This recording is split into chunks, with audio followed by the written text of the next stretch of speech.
Olá, nas nossas reflexões de hoje, a gente vai comentar sobre um assunto que já é de conhecimento de boa parte dos trabalhadores da seara espírita, dos que convivem com os ensinamentos da doutrina, que é o culto no Evangelho do Lar. E a gente ouviu uma reflexão nesses dias que falava que durante esse tempo de pandemia, muitos templos religiosos tinham fechado as suas portas, tinham cerrado as suas portas por causa da necessidade do isolamento. Os templos, muitas igrejas, muitas casas espíritas, muitos templos evangélicos, diversas escolas religiosas tiveram a necessidade de fechar as suas portas. Mas nunca se abriu tantos templos na humanidade, porque todos os lares viraram templos, onde há a presença da oração, a presença da fé, a presença do pensamento elevado, da leitura de um texto edificante. E é exatamente isso que a gente gostaria de comentar, porque o nosso próprio Mestre Jesus já nos alertava, ensinava, de que onde duas ou mais pessoas estiverem falando em seu nome, ele aí também estaria. E é esse reforço dessa necessidade de mantermos essa condição de fazer o nosso Evangelho do Lar que a gente quer ressaltar nessa reflexão de hoje. O Evangelho do Lar é aquele momento em que as famílias devem escolher um dia, um horário que seja favorável a todos os membros de uma família, para se reunirem em torno de uma leitura edificante, que pode ser de qualquer obra, o próprio Evangelho, o Novo Testamento, um desses livros de mensagens espíritas de Emmanuel, Pão Nosso, Fonte Viva, Caminho, Verdade e Vida e Vinha de Luz. Qualquer uma dessas obras que tragam uma mensagem edificante para que haja uma leitura que deve durar em torno de 30, 40 minutos, onde é feita uma prece inicial, uma leitura, alguns comentários e a prece final. Não se deve favorecer a ocorrência de fenômenos mediúnicos, fenômenos espíritas, porque o lar não é o ambiente adequado para que se operem fenômenos espíritas, tal como da mediunidade de incorporação, de psicografia e por aí vai.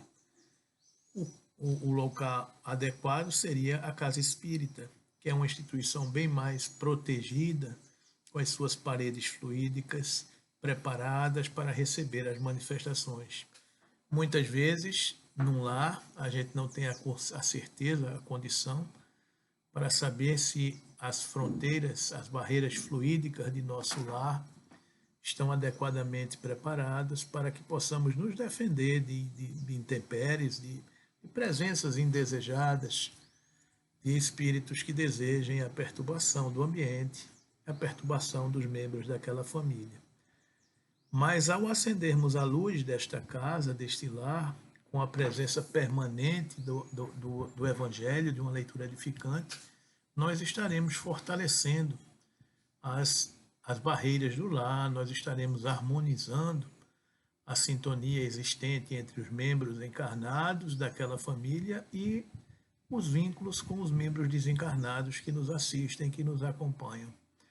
A gente não tem dimensão da beleza, da grandeza que é a presença permanente do Evangelho do lar. Escolhermos esse horário, esse dia, e a família se reunir, evitar discussões, evitar indiretas, porque muitas vezes vem um texto, vem uma mensagem, e um membro ou outro fala, está vendo? Eu lhe disse que você é isso, você é aquilo, você faz isso, você faz aquilo. Não. Os espíritos superiores, eles comentam as coisas de uma forma superior, eles não acusam ninguém.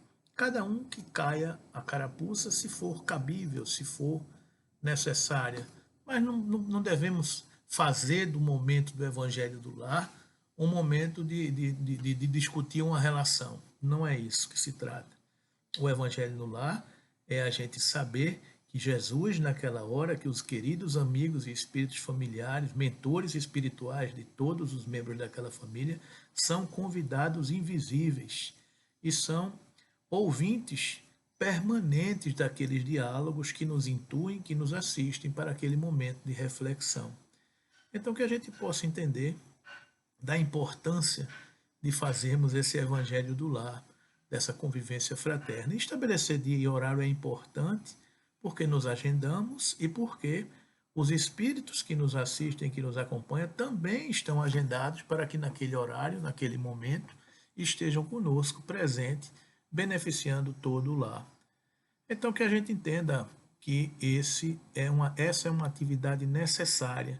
Nem todos os membros da família querem participar ou gostam de participar, mas o que você faça com a quantidade de membros que for necessário, até mesmo sozinho, porque tem muitas pessoas que moram sós, mas a gente está só enquanto encarnado, mas a gente está assistido pelos queridos amigos espirituais que nos assistem. Então a gente pode também, mesmo que solitário, acender uma luz no nosso lar, porque essa luz se soma com tantas luzes que são aceitas nos outros lares e a gente melhora o diapasão da nossa rua, do nosso bairro, da nossa cidade, do nosso estado, do nosso país. É assim que a gente vai transformando a humanidade. A Federação Espírita Brasileira tem uma campanha, um livreto chamado O Evangelho no Lar e no Coração. Vocês podem baixá-lo pela internet, mas ele tem algumas definições de reflexões a respeito do que é o Evangelho do Lar. Emmanuel destaca a importância dessa prática nos lares quando afirma: o culto do Evangelho do Lar não é uma inovação, é uma necessidade em toda parte, onde o cristianismo lance raízes de aperfeiçoamento e sublimação. Quando o ensinamento do mestre vibre entre as quatro paredes de um templo doméstico, os pequeninos sacrifícios tecem a felicidade comum. Bezerra de Menezes, por sua vez, pondera: trabalhemos pela implantação do Evangelho do Lar quando estiver ao alcance de nossas possibilidades. Trazer as claridades da Boa Nova ao templo da família é aprimorar todos os valores que a experiência terrestre nos pode oferecer. Segundo André Luiz, os espíritas, e em particular os participantes de grupos mediúnicos, precisam compreender a necessidade do culto do Evangelho do Lar.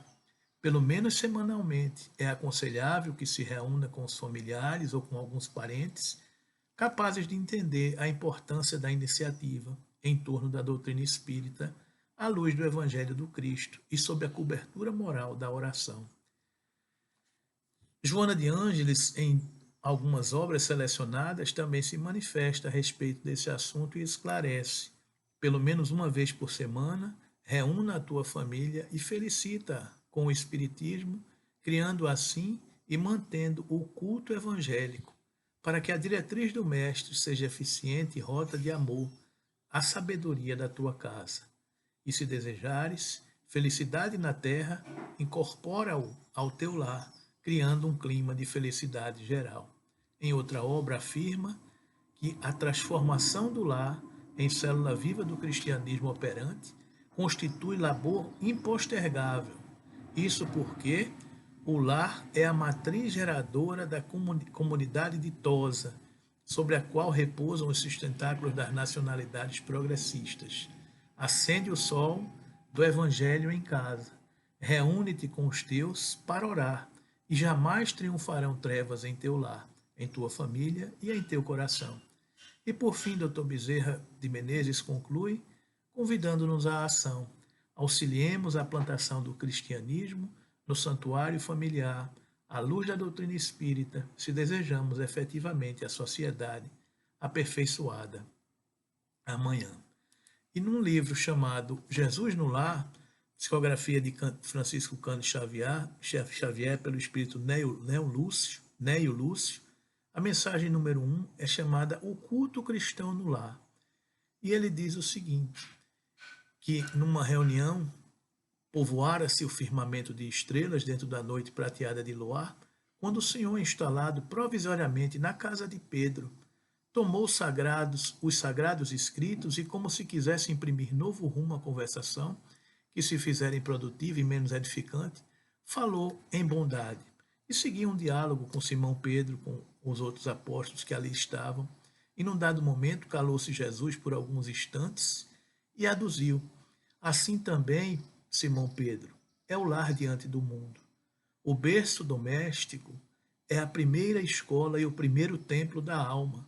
A casa do homem é a legítima exportadora de caracteres para a vida comum.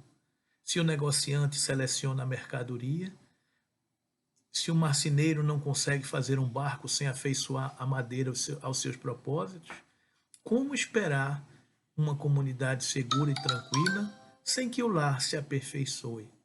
A paz do mundo começa sob as telhas a que nos acolhemos. Se não aprendermos a viver em paz em quatro paredes, como aguardar a harmonia das nações? Se não nos habituarmos a amar o irmão mais próximo, associado à nossa luta de cada dia, como respeitar o eterno Pai que nos parece distante? Jesus relançou o olhar pela sala modesta, fez pequeno intervalo e continuou: Pedro, acendamos aqui, em torno de quantos nos procuram, a assistência fraterna, uma claridade nova. A mesa de tua casa é o lar de teu pão. Nela recebes do Senhor o alimento para cada dia. Por que não instalar ao redor dela a sementeira da felicidade e da paz, da conversação e no pensamento? O Pai que nos dá o trigo para o celeiro, através do solo, envia-nos a luz através dos céus. Se a claridade é a expansão dos raios que a constituem, a fartura começa no grão. Em razão disso, o Evangelho não foi iniciado sobre a multidão, mas a parsim no singelo domicílio dos pastores e dos animais. Simão Pedro fitou no mestre os olhos humildes e lúcidos, e como não encontrasse palavras adequadas para explicar-se, murmurou tímido: Mestre, que seja feito como desejas. Então Jesus, convidando os familiares do apóstolo, a palestra edificante e a meditação elevada, desenrolou os escritos da sabedoria e abriu na terra o primeiro culto cristão no lar. Assim, queridos amigos, nós cristãos, nós que estamos herdando a terra, somos candidatos a herdar a terra. Que a gente estabeleça esse clima fraterno de união, de amor, de paz, de tolerância, de fraternidade, de comunhão de pensamentos, de sintonia, de harmonia, nos reunindo nos dias marcados com os nossos familiares, para lembrar a moral do Cristo, para lembrar os ensinamentos que transformam a nossa vida, que nos fortalece, que alimentam a nossa fé e que conduzem a nossa caminhada. Acendamos essa luz nos nossos lares. Se muitas vezes nos preocupamos tanto com a casa, com a construção material, das pinturas, das decorações, dos móveis, dos mobiliários, do conforto dos eletrodomésticos, cuidemos de edificar o lar que vem a ser exatamente esse contexto, desses sentimentos elevados que nos unem, que nos aproximam e que permanentemente nos alimentam aos ideais superiores do Cristo. Se cuidamos na casa do alimento do corpo, se cuidamos de abastecer a despensa dos alimentos necessários, a sobrevivência material do nosso organismo, não nos esqueçamos de alimentar os nossos espíritos com a palavra edificante do Evangelho do Lar, que todas as semanas, nos dias e horários marcados, irão alimentar os nossos espíritos, que em última instância é o que verdadeiramente nós somos. Que implantemos e permaneçamos firmes no propósito de fazer o nosso Evangelho do Lar, lembrando a presença do Cristo convivendo conosco todos esses dias. Que Ele nos abençoe e nos inspire sempre.